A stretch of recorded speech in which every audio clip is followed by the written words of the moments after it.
Daily use English sentence Sindhi जुमिलो आहे हू त साइकिल बि नथो ख़रीद करे सघे कार त परे जी ॻाल्हि आहे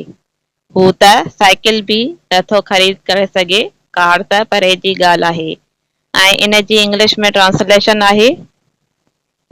He can't even buy a cycle, let alone a car. He can't even buy a cycle, let alone a car. अच्छा मां let alone जो तव्हांखे इस्तेमालु ॿुधाईंदसि हिन जुमिले में जीअं मां let alone जो इस्तेमालु कयो आहे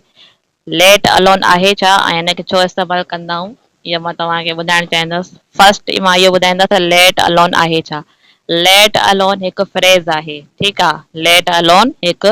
फ्रेज़ आहे जंहिंजी सिंधी में माना आहे परे जी ॻाल्हि ठीकु आहे let alone जी माना आहे परे जी ॻाल्हि याने let alone असां जुमिले में तॾहिं इस्तेमालु कंदा आहियूं जॾहिं असां ॿिनि शयुनि खे न कंपेयर कंदा आहियूं जीअं मां हिन जुमिले में लिखियो आहे हू त साइकिल बि नथो ख़रीद करे सघे कार त परे जी ॻाल्हि आहे हाणे हिन जुमिले में असां छा था कयूं ॿिनि शयुनि खे कंपेयर था कयूं कार ऐं साइकिल खे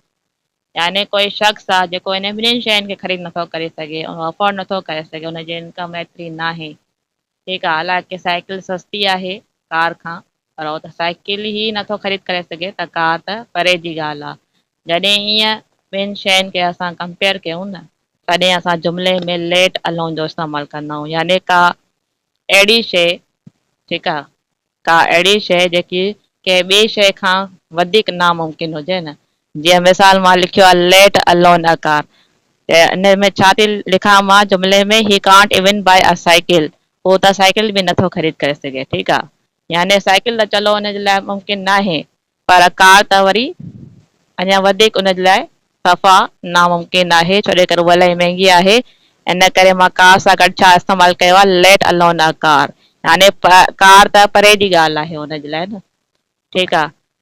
अच्छा हिन जुमिले में त ॿिनि शयुनि जी ॻाल्हि हले थी पर के जुमिला अहिड़ा बि हूंदा आहिनि जंहिंमें ॿिनि कमनि जी बि ॻाल्हि हलंदी आहे ठीकु आहे यानी ॿ कम अहिड़ा जेको कोई शख़्स ॿई कम न करे सघे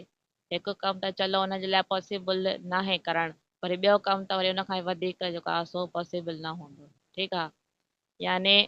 असां लेट अलोन जुमिले में तॾहिं इस्तेमालु कंदा आहियूं जॾहिं